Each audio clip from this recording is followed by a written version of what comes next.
Home loan लेते वक्त bank हमसे इंश्योरेंस लेने के लिए कहता है और हम में से ज्यादातर लोग बिना सोचे समझे हाँ कह देते हैं। पर क्या आप जानते हैं यही एक डिसीजन आपको लाखों का एडिशनल कॉस्ट ऐड करवा सकता है और आपकी फैमिली को उतना बेनिफिट भी नहीं मिलता। इस वीडियो में मैं आपको बताऊंगा आपको होम लोन इंश्योरेंस लेना चाहिए या फिर इंडिविजुअल टर्म इंश्योरेंस लेना चाहिए, कौन सा ऑप्शन आपके लिए बेटर है। वीडियो इंटरेस्टिंग है, एंड तक बने रहिए। सबसे पहले समझते हैं कि बैंक आपको क्या ऑफर करता है। बैंक जो आपको इंश्योरेंस देता है उसे कहते हैं होम लोन प्रोटेक्शन प्लान। ये यूजुअली सिंगल प्रीमियम ऑप्शन होता है, मतलब पूरे टर्म का इंश्योरेंस एक ही साथ आपसे ले लेते हैं और इस प्रीमियम को आपके होम लोन के साथ में ऐड कर देते हैं। मतलब आप सिर्फ होम लोन पे इंटरेस्ट नहीं पे कर रहे हो, आपने इंश्योरेंस प्रीमियम जो ऐड करवाया है उस पर भी आप इंटरेस्ट पे कर रहे हो। ये ऑप्शन आपको कन्वीनियंट लग सकता है क्योंकि सारी चीजें एक ही जगह पे हो रही है, अलग से कोई प्रीमियम नहीं पे करना है। लेकिन यही हम गलती कर देते हैं। होम लोन इंश्योरेंस का एक प्रॉब्लम है, वो एक एक्सपेंसिव स्ट्रक्चर बन जाता है क्योंकि आपकी जो प्रीमियम है वो लोन में ऐड हो गई है और उस पर इंटरेस्ट चालू हो गया, इसलिए कॉस्ट काफी बढ़ जाती है। और अगर आप same cover individual term insurance में लेते हो और एनुअल मोड में पे करते हो तो आप जो टोटल इंश्योरेंस प्रीमियम पे करोगे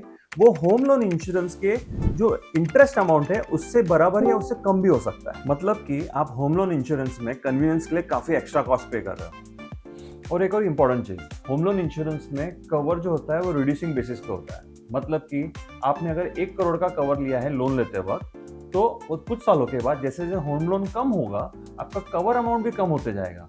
मतलब आपके 10 साल के बाद अगर होम लोन आउटस्टैंडिंग अगर 50 लाख का है तो आपका कवर भी हो जाएगा 50 लाख। लेकिन इसमें फैमिली को कोई एक्स्ट्रा बेनिफिट नहीं है क्योंकि पॉलिसी होल्डर की डेथ होने पे लोन का आउटस्टैंडिंग अमाउंट जितना ही कवर मिलता है और ये अमाउंट सिर्फ होम लोन को पेड करने का ही काम आता है और फैमिली को कोई अलग से बेनिफिट नहीं मिलता।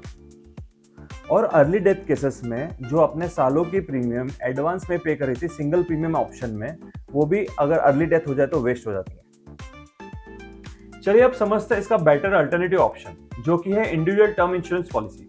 ये एक सिंपल कवर होता है, मतलब कि पॉलिसी के स्टार्ट से लेकर एंड तक कवर अमाउंट कांस्टेंट रहता है, यानी कि आपका कवर अमाउंट रिड्यूस नहीं होता है।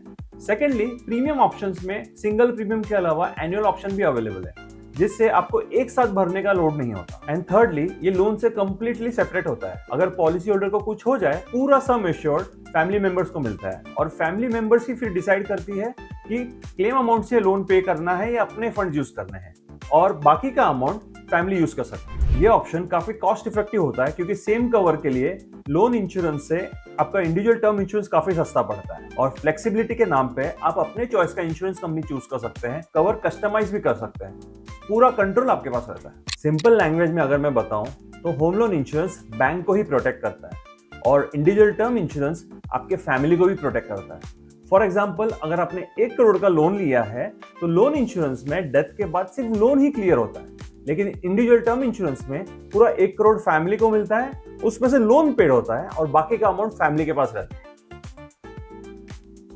मैं ये नहीं कह रहा कि होम लोन इंश्योरेंस गलत है, पर ये बेस्ट ऑप्शन नहीं है। स्मार्ट प्लानिंग तो ये होगी कि आपका होम लोन इंश्योरेंस अलग हो और इंश्योरेंस प्लानिंग अलग हो। कन्वीनियंस के चक्कर में कॉस्टली डिसीजन मत लो। अगर आप होम लोन लेने वाले हैं तो अपने इंश्योरेंस स्ट्रक्चर को रिव्यू जरूर करो, इस वीडियो को लाइक करो और शेयर करो उन दोस्तों के साथ जो होम लोन लेने वाले हैं, और ऐसे ही फाइनेंशियल इंसाइट्स के लिए हमें सब्सक्राइब करो।